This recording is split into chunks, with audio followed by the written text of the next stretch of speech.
Bapak Ibu yang dikasihi oleh Tuhan, hari ini saya akan berbicara mengenai hati yang merdeka gitu ya. Hati yang merdeka.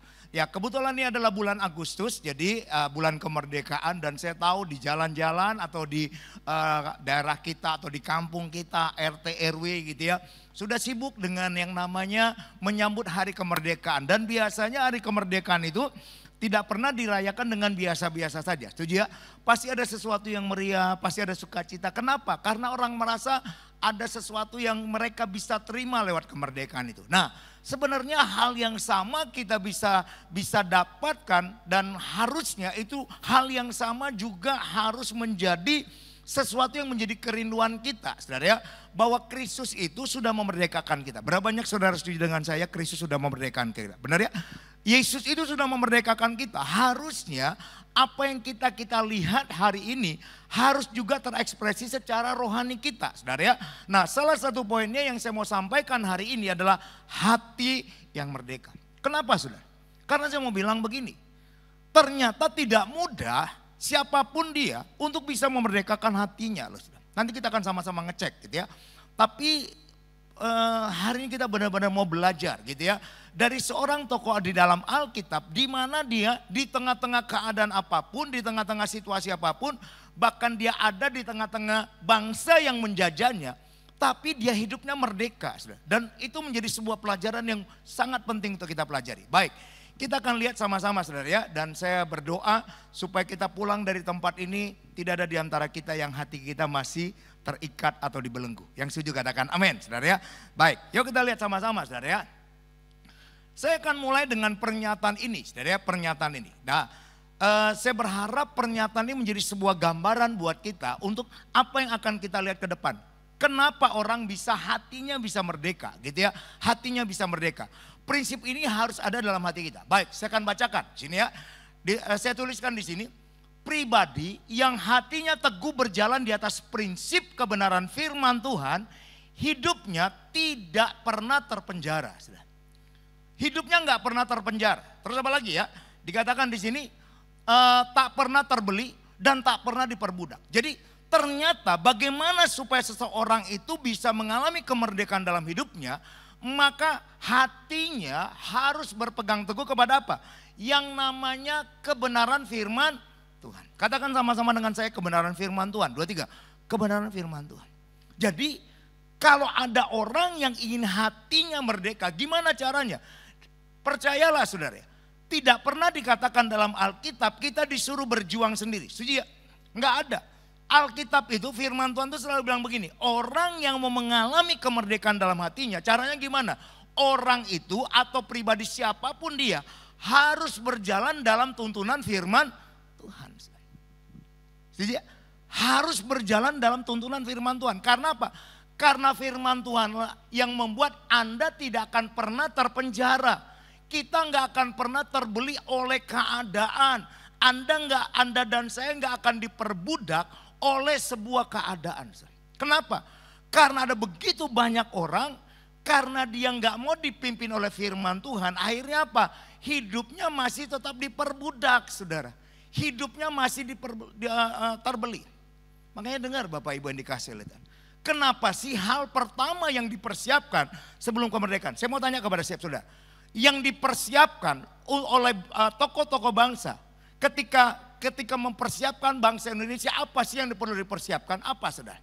Yang pertama itu ya salah satunya adalah di samping yang namanya ya struktur kepemimpinan, presiden apa segala macam. Tapi lihat, yang namanya dipersiapkan itu apa? Ya dasar-dasar negara gitu ya. Ya, terus apa lagi? Yang paling penting adalah undang-undang dasar. Setuju?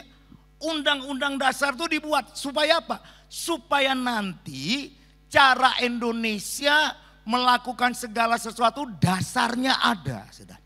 Dasarnya ada. Berapa banyak saudara setuju dengan saya? Benar ya? Dasarnya itu ada. Dasarnya apa? Undang-undang dasar. Sehingga setelah Indonesia 80 tahun merdeka, maka saya mau berkata, undang-undang dasar itu menjadi sebuah poin penting.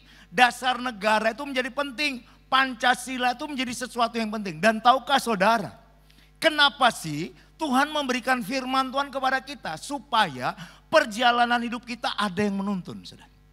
Saya mau meletakkan dasar ini dulu kepada kita supaya kita bisa paham. Bagaimana caranya supaya kita ini tidak diperbudak oleh keadaan, tidak terbeli oleh keadaan apapun, tidak pernah terpenjara. Dan saya mau berkata, peganglah firman Tuhan. Yang setuju katakan amin, saudara ya. Baik, kita akan melihat sebuah tokoh dalam Alkitab yang bernama Yusuf. Kenapa sih Yusuf itu bisa mengampuni saudara-saudaranya? Kenapa sih Yusuf itu bisa tetap teguh di penjara sekalipun? Kenapa, saudara? Dasarnya adalah karena Yusuf itu benar-benar hidupnya merdeka, saudara. Dia tidak mau terikat dengan segala keadaan yang terjadi. Dia nggak pernah terikat dengan yang namanya pengkhianatan yang dilakukan, kebencian dari saudaranya, saudara ya. Baik, hari ini kita akan lihat sama-sama, kita belajar dari tokoh Yusuf, saudara ya. Oke, lihat ini, kita tahu peristiwanya. Bagaimana Yusuf itu, dia diperlakukan dengan tidak baik gitu ya, oleh saudaranya, oleh siapa lagi? Oleh majikannya, oleh temannya gitu ya, oleh keadaan gitu ya, oleh keadaan. Tapi lihat pada akhirnya Yusuf bisa mengalami sebuah kemerdekaan, hatinya benar-benar hati yang merdeka. Nah, salah satu ayat yang terkenal yang sering dikhotbahkan adalah Kejadian 45 ayat 3 sampai 5. Berapa banyak di antara saudara yang pernah baca ayat ini? Boleh lambaikan tangan saudara? Berapa banyak saudara yang pernah mendengar khotbah ini? Berapa banyak saudara yang seringkali lupa dengan ayat ini? Setiap kali ada orang yang khotbah, dengar saudara. Saya cuma mau bilang begini. Tidak ada khotbah yang baru, saudara. Sebenarnya tujuan khotbah itu cuma ngapain sih, saudara? Tujuan khotbah itu sebenarnya mengingatkan, gitu ya, mengingatkan. Karena saya mau berkata, ya khotbah itu sebenarnya ya ini kita sudah sering baca, bahkan mungkin di antara kita ada yang sudah membacanya 5 kali, 10 kali, mungkin ada 50 kali. Kita pernah dengar khotbah sampai berulang kali dengan versi yang berbeda, dengan waktu yang berbeda. Tapi kalau hari ini disampaikan buat Anda dan saya, ingatlah pasti ada tujuannya buat Anda dan saya. Yang setuju katakan amin. Nah, lihat bagian ini. Yang menarik dari bagian ini yang berkaitan dengan hati yang merdeka. Lihat ciri orang yang merdeka, saudara ya. Kejadian 45 ayat 3 sampai 5. Dikatakan begini. Dan Yusuf berkata kepada saudara-saudaranya, "Akulah Yusuf, masih hidupkah Bapak?" Tetapi saudaranya tidak dapat menjawabnya sebab mereka takut dan gemetar menghadapi dia. Lihat saudara.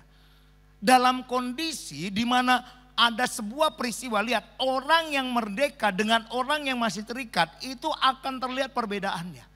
Justru yang mengalami ketakutan itu bukan lagi Yusuf, tapi siapa? Saudaranya, mereka yang melakukan kejahatan, gitu ya. Nah, lalu kata Yusuf kepada saudaranya, marilah dekat-dekat. Lihat, orang yang hatinya merdeka, saudara. Dia benar-benar bisa menunjukkan tentang siapa jati dirinya, saudara. Dia enggak bersembunyi di balik segala sesuatu, enggak. Dia benar-benar apa adanya, transparan, saudara. Bahkan saya mau berkata, dia bisa menunjukkan tentang siapa jati dirinya. Nah, dengar anak-anak Tuhan. Saya mau bilang kepada setiap Anda, jangan jadi orang Kristen, jadi jangan jadi anak-anak Tuhan, di mana kita ini bersembunyi dengan berbagai macam hal. Tapi saya mau berkata, jadilah orang-orang, jadilah anak-anak Tuhan yang benar-benar memiliki seperti Yusuf, di mana karakter kita, hidup kita benar-benar adalah hidup yang benar-benar ada dalam sebuah kemerdekaan. Yang setuju katakan amin. Jadi orang gak akan bilang begini, oh antara yang di depan dengan yang di belakang berbeda. Yusuf pun gak kayak gitu. Nanti kita akan lihat, benar gak Yusuf itu benar-benar dia bilang ketika dekat-dekat, itu benar-benar dia pengen, ya, dia benar-benar melupakan loh.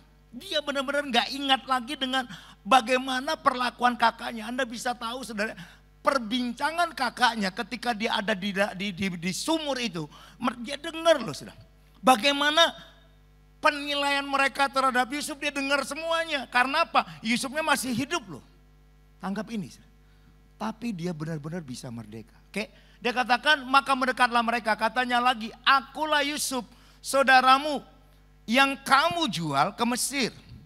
Tetapi sekarang janganlah bersusah hati. Lihat, orang yang hatinya merdeka, dia justru bisa membangun, memberikan sebuah rasa damai kepada orang lain loh saudara. Tanggap ini saudara. Saya benar-benar berkata kepada setiap kita, kalau kita benar-benar mengalami sebuah kemerdekaan di dalam Tuhan, saya mau berkata, apa yang dikatakan oleh firman Tuhan, bahwa kita ini pembawa damai, itu benar-benar bisa menjadi sesuatu yang kita bisa lakukan loh saudara. Amin.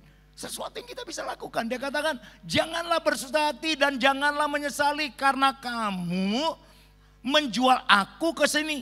Sebab untuk memelihara kamu, memelihara kehidupanmu lah Allah menyuruh aku mendahului kamu. Lihat, kata-kata yang keluar dari mulutnya adalah kata-kata yang benar, kata-kata yang positif, kata-kata yang membangun. Sudah. Jadi poin pentingnya, orang yang hatinya merdeka, dia selalu membawa sebuah damai sejahtera.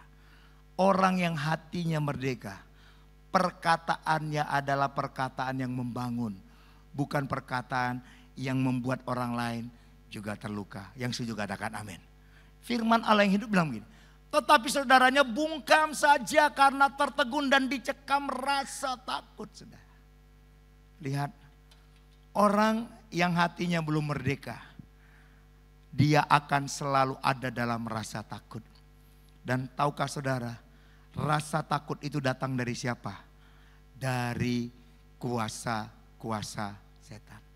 Orang yang masih diikat oleh dosa gitu ya. Dosa itu salah satu dampak daripada dosa itu, akibat dari dosa itu apa? Orang akan mengalami sebuah ketakutan. Nah, makanya malam hari ini yuk kita mau lepas dari hati yang tidak merdeka supaya kita tidak dicengkram oleh rasa takut, sehingga apa yang kita keluarkan, apa yang menjadi gambaran dalam hidup kita adalah gambaran yang membawa damai sejahtera dan ketenangan. Yang setuju katakan amin.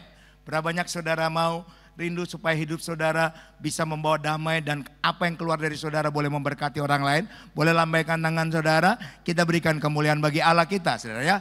Baik, kita akan maju saudara. Apa pelajaran penting yang kita bisa dapatkan dari peristiwa Yusuf ini? Yang pertama, Yusuf memang pernah dipenjara, tetapi hati dan pikirannya tidak pernah terpenjara. Saudara. Wow, ini penting buat kita. Saya berdoa, kalau saya mau ganti ini kepada Yusuf, saya berdoa, saya berkata begini, jangan sampai ada orang ya, boleh ya, saya ngomong ini mohon maaf nih. Saya ngomong hari ini agak keras, boleh ya, jangan marah ya. Ojo mutung terus minggu depan gak datang lagi gitu ya. Jangan sampai begini saudara. Ada orang yang bolak-balik mendengar firman, ada orang yang bolak-balik dia ada di dalam sebuah ibadah. Tapi lihat saudara, pikirannya gak pernah berubah. Pikirannya masih terpenjara, pikirannya masih dipenuhi dengan kemarahan, kebencian saudara. Dengar, Tuhan gak mau itu. Kita belajar dari seorang Yusuf. Dia ada dalam penjara, dia beberapa kali ada dalam situasi yang sulit. Tapi lihat, itu semua tidak pernah memenjarakan hidupnya. Saudara. Dan menurut saya, itulah artinya orang yang mengalami kemerdekaan sejati. Saudara. Dengar anak-anak Tuhan. Setiap kali kita datang di hadirat Tuhan, mintalah kepada Tuhan supaya apa? Hati kita ini selalu dibereskan. Hati kita menjadi hati yang benar-benar hati yang merdeka. Yang setuju katakan amin. Saudara ya. Lihat apalagi. Yusuf pernah diperjualbelikan sebagai budak. Tetapi dia tidak pernah diperbudak oleh siapapun maupun oleh keadaan. Saudara. Nah ini hebat. Yusuf itu memang pernah dijual menjadi budak. Tapi lihat, saya melihat mentalnya Yusuf. Kalau kita belajar dari firman Tuhan, mentalnya Yusuf bukan mental seorang budak. Kenapa saudara? Karena dia benar-benar menjadikan dirinya adalah orang yang dipelihara sama Tuhan. Tangkap ini saudara. Makanya Yusuf itu benar-benar tahu bahwa siapa yang menyertai dia. Saudara. Setuju gak kita bahwa kita ini adalah anak-anak Tuhan? Berapa banyak saudara dan saya sadar kita adalah anak-anak Tuhan? Pertanyaannya, mental kita masih mental anak-anak Tuhan atau mental orang yang ada di luar? Lihat, Yusuf ini dia memang pernah dijual menjadi budak, tapi lihat mentalnya nggak berubah. Itu yang membuat dimanapun dia berada, dia tetap menjadi seorang pemimpin yang baik. Dia tetap menjadi seorang leader yang baik. Kita maju terus. Yusuf banyak disakiti gitu ya. Yusuf banyak disakiti. Oleh siapa? Oleh sesamanya. Bahkan oleh saudaranya. Lihat, dia mengalami yang namanya orang yang disakiti, dikecewakan. Tetapi tak pernah ia terpenjara oleh yang namanya sakit hati kepada mereka yang menyakitinya. Apa pelajaran penting yang kita bisa belajar dari sini? Dengar Bapak Ibu. Urusan kita ini sakit atau tidak, itu adalah keputusan kita. Katakan sama-sama dengan saya, keputusan saya. 2, 3, keputusan saya. Lihat, Yusuf itu dia ada dalam keadaan dia disakiti berulang-ulang. Bahkan saya mau bilang yang dia terima itulah sesuatu yang benar-benar, kalau saya mau bilang ketika dia mungkin cerita kepada orang lain. Atau dia mungkin cerita waktu dia mau memperkenalkan diri kepada saudara. Sekarang saya mendapat gambaran, tiba-tiba saudara, saya mendapatkan gambaran. Makanya Yusuf tuh gak pernah cerita kepada orang lain. Kenapa saudara? Karena kalau dia cerita sama orang lain, bisa jadi orang lain, layaklah kamu tuh memperlakukan, masukkan dulu kakakmu ke penjara gitu, bolehlah, gak apa-apa. Kenapa? Yang mereka lakukan bangetan. Yusuf gak melakukan itu. Yang dia lakukan adalah dia membereskan hatinya. Hatinya gak mau dipenjara oleh siapa? Oleh keadaan. Orang boleh menyakiti dia, situasi boleh gak bersahabat dengan dia. Tapi dia tahu satu perkara. Dia ngerti satu prinsip. Tuhan itu selalu baik dalam hidupnya. Yang setuju katakan amin. Jadi dengar saudara. Kalau Anda dan saya merasa disakiti oleh orang lain, ingatlah Tuhan itu selalu baik buat kita. Berapa banyak saudara setuju Tuhan itu selalu baik buat kita? Benar ya? Orang boleh menyakiti kita saudara. Tapi ingatlah selalu, oh iya ya, Tuhan itu selalu baik. Kalau prinsip itu ada dalam hidup kita, maka kita belajar seperti Yusuf. Orang boleh menyakiti kita berulang-ulang. Bahkan mungkin pasangan kita, orang yang kita cintai, orang yang kita percaya bisa gak menyakiti kita? Sangat bisa.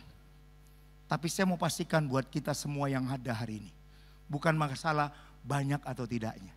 Saya cuma mau bilang, ingatlah ada Tuhan yang tidak pernah menyakiti kita. Amin. Sekali lagi ya, saya ulang ya. Ada Tuhan yang tidak pernah menyakiti Anda dan saya. Kita berikan kemuliaan bagi Tuhan kita. Hati, dan itu yang membuat hati dan integritasnya di hadapan Tuhan dan sesama tak pernah terpenjara. Yusuf benar-benar menjadi orang yang merdeka, yang mampu membebaskan apa? Dirinya dari hal-hal negatif, baik dari dalam maupun dari dalam luarnya. Kenapa saudara? Karena Yusuf benar-benar sadar, benar-benar meletakkan hidupnya kepada Tuhan saudara. Dia meletakkan perjalanan hidupnya bukan kepada manusia, bukan kepada keadaan, tapi dia benar-benar meletakkan hidupnya kepada Tuhan yang mengasihi dia. Makanya dengar Bapak Ibu semua yang dikasihi oleh Tuhan. Jangan letakkan perjalanan hidup kita, masa depan kita, apapun dalam hidup kita kepada manusia. Tapi letakkanlah seluruhnya itu kepada Tuhan. Maka saya tahu, kalau orang lain mengecewakan kita, kita bisa bilang begini, ya dia adalah orang yang terbatas. Amin. Dia adalah orang yang terbatas. Saya suka dengan pernyataan dengan kami setiap hari Selasa, para full timer, para gembala cabang yang ada di GB Gajah Mada, setiap Selasa gitu ya, setiap Selasa kita selalu mengadakan yang namanya meeting, saudara ya.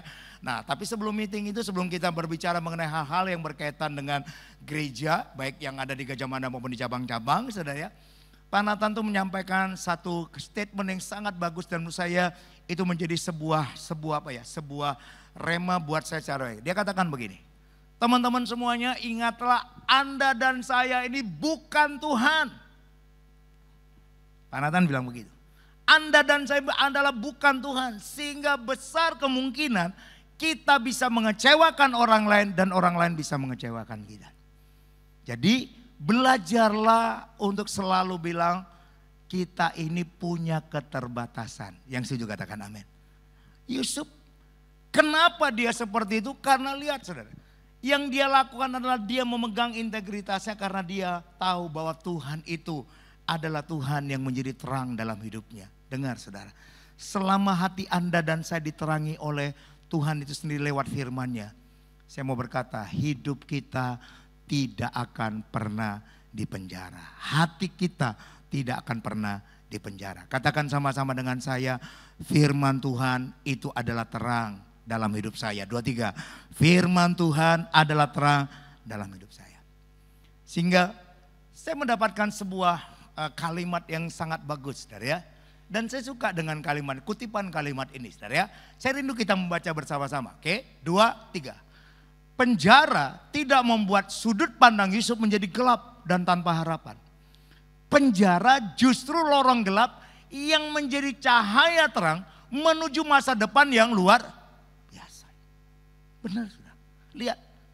Justru lewat penjara keadaan yang sebenarnya ya saya mau bilang sesuatu yang gak mengenakan. Tapi justru lihat ini. Karena hatinya benar. Hatinya gak pernah dipenjara saudara.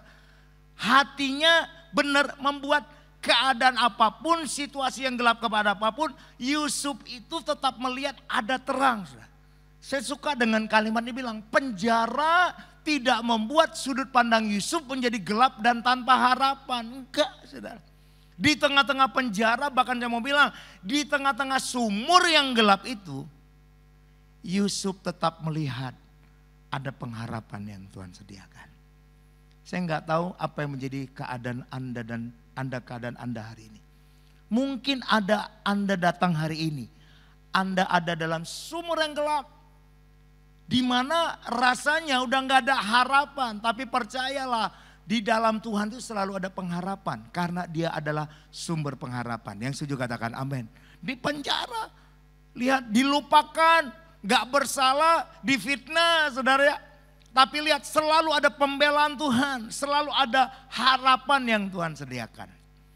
Berapa banyak saudara mau melihat dari tempat yang gelap sekalipun terang cahaya kemuliaan itu bisa bangkit dan membuat kita melihat ada pengharapan di dalam Tuhan. Boleh lambaikan tangan kita. Kita berikan kemuliaan bagi Allah kita saudara. Wow, itu yang Tuhan sediakan saudara. Itu yang Tuhan sediakan. Baik, sekarang coba kita melihat saudara.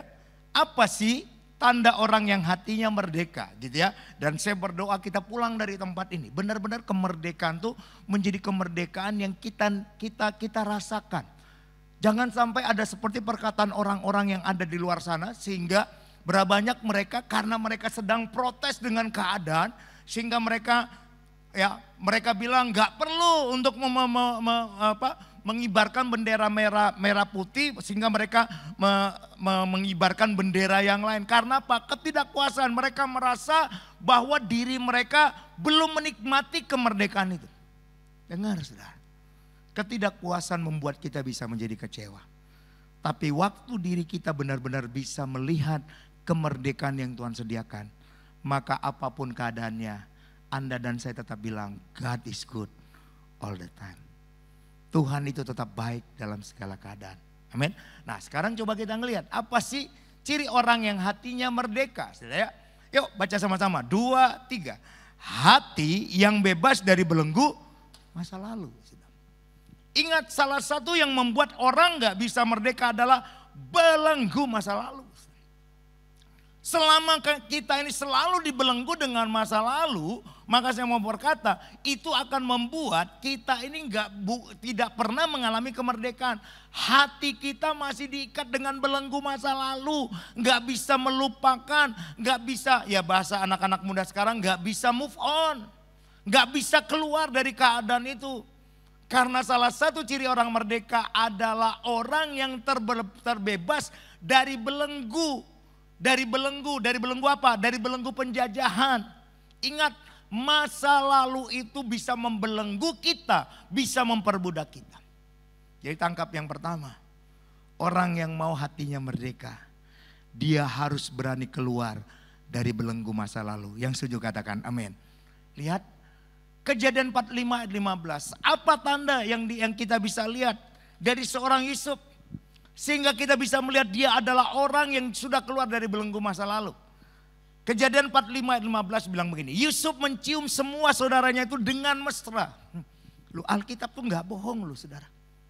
Yusuf itu mencium keluarganya dengan apa? Semua keluarganya, semua kakak-kakaknya dia cium dengan apa? Mesra. Minggu yang lalu saya berbicara mengenai pelukan, gitu ya. Pelukan yang tak terlihat. Apa sih tanda pelukan atau ciuman itu? Pelukan atau ciuman adalah tanda orang yang mengasihi orang yang dia cintai, Saudara. Tanda orang yang mengasihi dan tanda orang mengasihi orang yang dia cintai. Itu yang pertama. Yang kedua, pelukan dan ciuman itu adalah tanda orang yang memberikan rasa aman, penerimaan yang dia terima. Tangkap ini, Saudara. Jadi kalau saya mau sambung kaitkan dengan ini, lihat. Yusuf itu mencium semua saudaranya itu dengan apa? Mesra. Dia nggak milih salah satu, dia nggak memilih ya kakaknya yang merencanakan untuk membunuh dia, Saudara. Dia bilang kayak gini, untuk yang ini enggak. Untuk yang lain bolehlah, karena apa? Mereka ini ikut-ikutan. Tapi ini yang menjadi provokatornya, jangan sampai.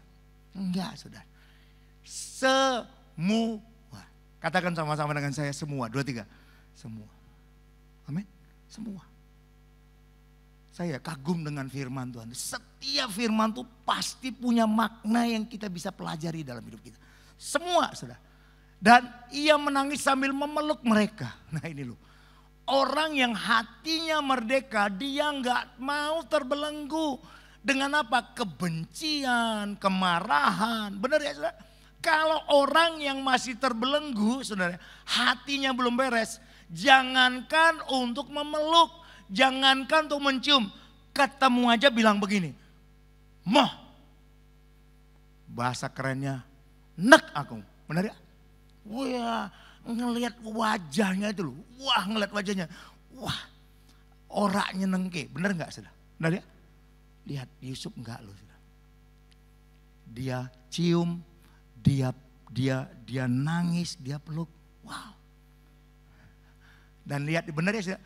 Sesudah itu barulah saudara-saudaranya bercakap-cakap dengan dia. Kenapa itu bisa terjadi? Karena mereka boleh melihat hatinya Yusuf ini gak menyimpan dendam sama sekali. Hatinya Yusuf ini gak benar-benar melupakan semua yang pernah dilakukan oleh saudaranya. Dia ingatlah bagaimana saudaranya itu tawar-menawar dengan orang yang beli. Dia tahu, tapi saya mau berkata itu gak pernah dia simpan dalam hatinya. Sekarang pertanyaannya, bagaimana dengan Anda dan saya?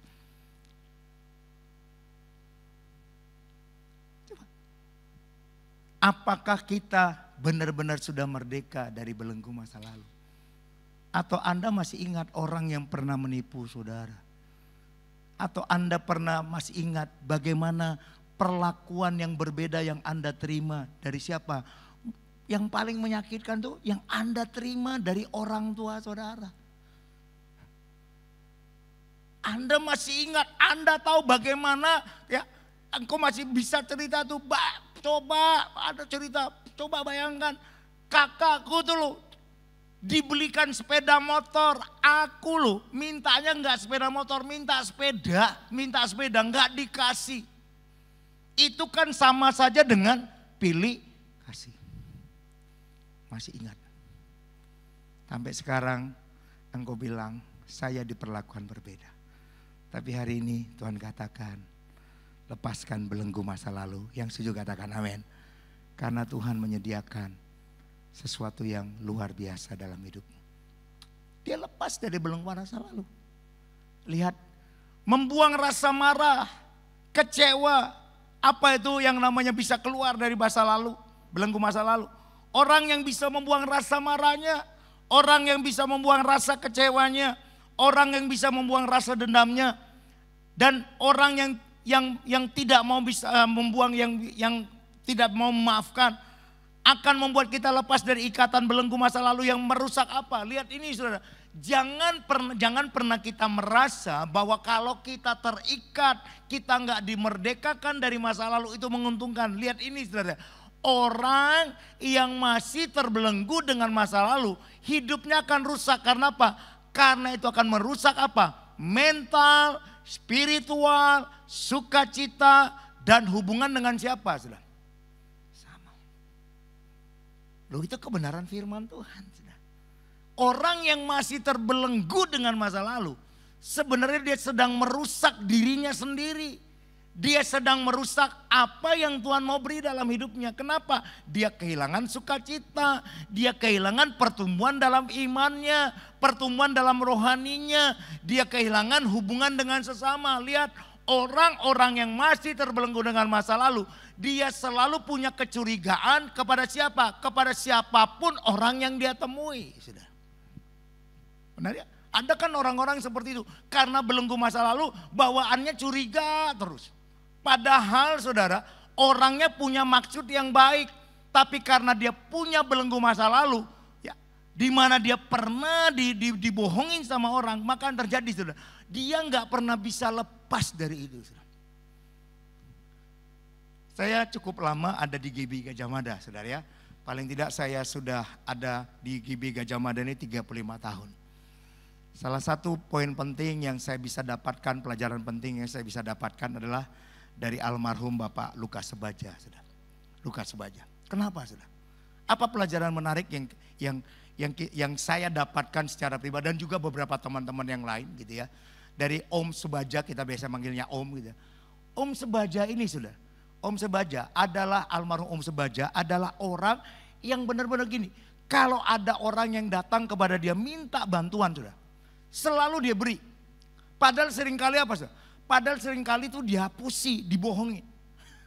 Benar saudara? Waduh dihapusi, oh ginilah Om, apa gitu ya. Tapi Om Sebaja ini selalu memberi, selalu dia kasih. Nah beberapa kali dia, Om lah orang kayak gitu pasti bohongnya lah. Dia bilang begini, urusan dia bohongin saya, itu tanggung jawabnya sama Tuhan. Tanggung jawabnya sama Tuhan. Dia katakan bagian saya adalah melakukan apa yang saya bisa kerjakan. Dan tahukah saudara, kadang-kadang ada orang itu, orang yang sama udah bohongi saudara, tak komennya, kira-kira dikasih enggak saudara? Kalau anda nih, kalau anda, ada orang nih, misalnya contoh ya, ada orang yang datang kepada anda, terus dia bilang, Pak, saya ini butuh untuk uang sekolah. Oke, berapa? 100.000 gitu ya, 100.000. Ternyata enggak dipakai uang sekolah dan bener. Wah, itu gak dibayarkan uang sekolah. Datang lagi dengan hal yang sama, kira-kira kalau anda dan saya, kalau anda jadi Om Sebaja, kira-kira dikasih gak? Ayo ngomong jujur. Anda kan bilang kayak gini, yang kemarin tuh lu tak dengar kamu nih gak dibayar. Udah, kamu nih nipu gitu, kan kayak gitu ya sudah. Ini enggak loh sudah. Ya dia bilang, kamu kemarin kenapa gak dibayarkan sekolahnya? Wah ini Om gitu ya. Ya sudah ini ya tak kasih. Nanti dibayarkan ya. Tahukah saudara? Berulang kali orang yang sama melakukan DKI. Tapi saya mau berkata kepada setiap Anda. Ingat prinsip ini. Setiap apa yang kita tabur. Ya tapi saya gak mau bilang begini loh. Itu Om Sebaja ya, yang punya tingkat kesabaran yang luar biasa saudara. Tapi saya mau bilang begini, tapi satu prinsip yang diajarkan kepada kita, apapun yang baik yang kita taburkan kepada orang, itu akan kembali kepada kita. Yang setuju katakan amin. Apapun yang baik yang kita lakukan kepada orang, pada akhirnya kita akan menuai hal yang baik dalam hidup kita.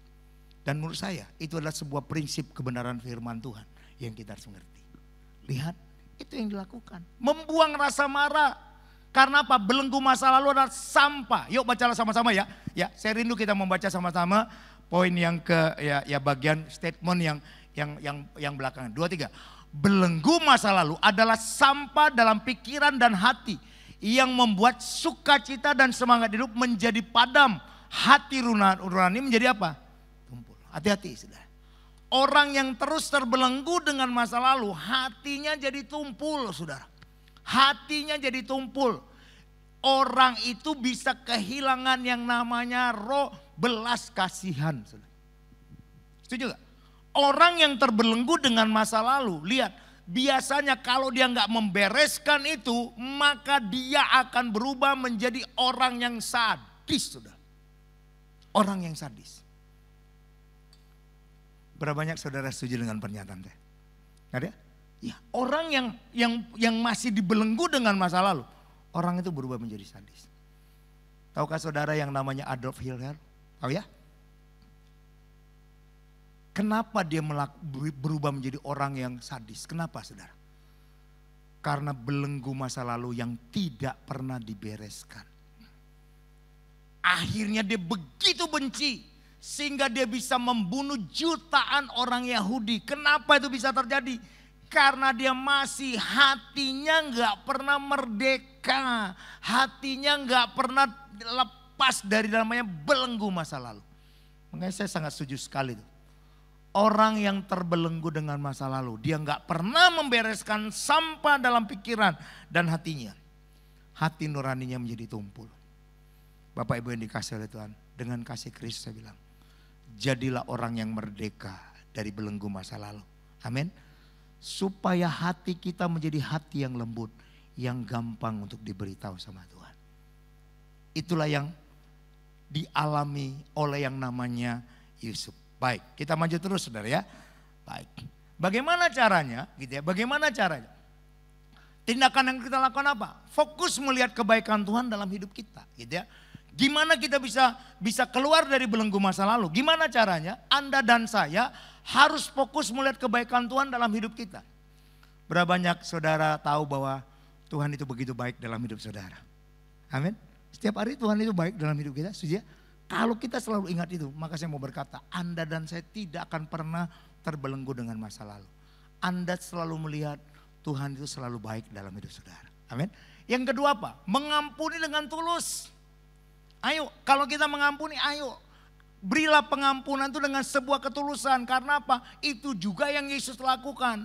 Lihat, waktu dia dikhianati oleh murid-muridnya, apa yang dia lakukan? Yesus itu datang loh menghampiri mereka, bukan murid-muridnya yang mencari dia, tapi Yesus yang datang untuk menghampiri mereka. Dan lihat, waktu dia ketemu dengan murid-muridnya yang menyangkali dia, yang bilang dia nggak pernah kenal, yaitu Petrus. Saudara, apa yang Yesus lakukan? Justru Yesus tanya kayak gini kepada murid-muridnya, kamu punya makanan nggak sih? Itu loh hebatnya saudara. Ayo kalau saudara ketemu dengan musuh saudara, kira-kira ngomong kayak gini, mangan yuk. Atau saudara yang saudara lakukan adalah, waduh, Anda akan bagi orang ini. Atau Anda ketika, loh, gue ini masih urip tuh. Kira-kira apa yang keluar dari perkataan kita? Tapi lihat, Yesus dia mengampuni dengan tulus.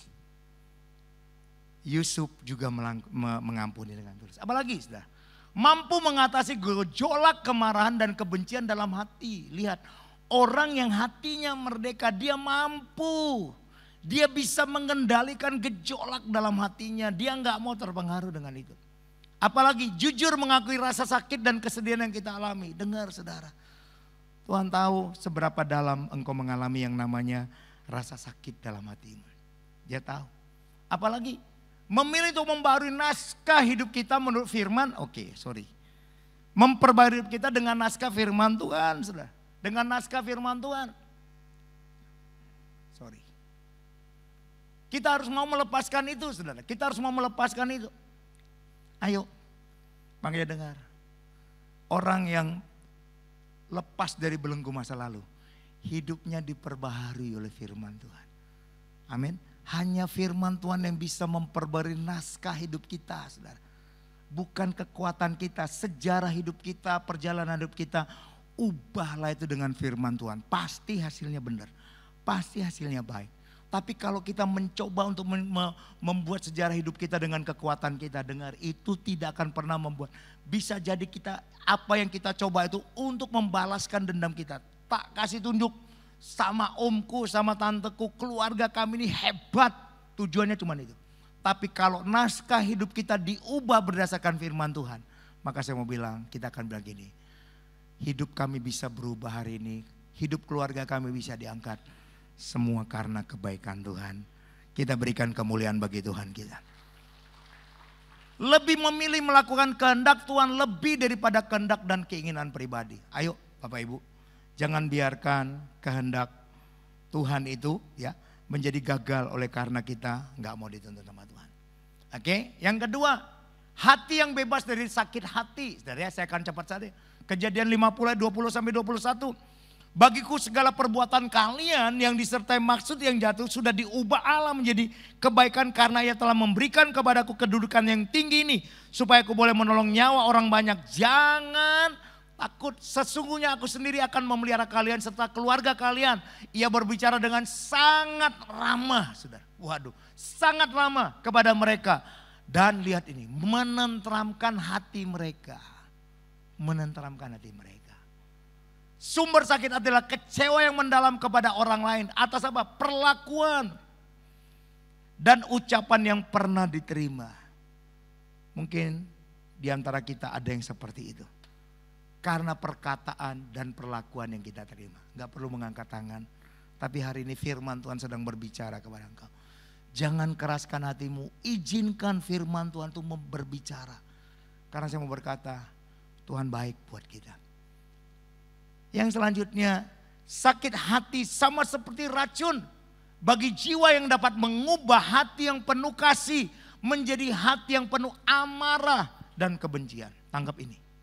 Jangan sampai sakit hati itu membuat kita ini penuh dengan amarah. Dan saya mau berkata, jadilah orang-orang yang lembut karena hatimu sudah diubahkan sama Tuhan. Amin. Diubahkan sama Tuhan. Saya akan tutup dengan ini. Dan nanti kita akan berdoa supaya pada akhirnya kita pulang dari tempat ini. Kita menjadi orang-orang yang merdeka. Yuk baca sama-sama. 2, 3. Orang yang berhasil adalah orang yang bangkit satu kali. Lebih banyak daripada kegagalannya di masa lalu. Sekali lagi 2, 3. Orang yang berhasil adalah orang yang bangkit satu kali. Lebih banyak dari kegagalannya di masa lalu. Kenapa saudara? Karena orang yang bisa selalu bangkit dari kegagalannya 2 kali. Dia bukan menjadi orang yang kalah. Dia akan terus bergerak maju. Jadi ya, oleh karena itu hari ini, ayo izinkan hatimu menjadi hati yang selalu mau diubahkan sama Tuhan. Sehingga kita tidak pernah diikat dengan belenggu masa lalu. Yang kedua, kita tidak pernah dibelenggu dengan yang namanya sakit hati. Karena apa? Orang yang dibelenggu dengan belenggu masa lalu dan sakit hati, orang itu tidak akan pernah bergerak kemana-mana. Karena apa? Ada ikatan yang mengikat dia. Jadilah orang-orang yang merdeka karena hatimu selalu diperbarui oleh Tuhan setiap hari, setiap waktu, dalam keadaan apapun. Tuhan Yesus memberkati kita semuanya. Kita berikan kemuliaan bagi Allah kita. Haleluya.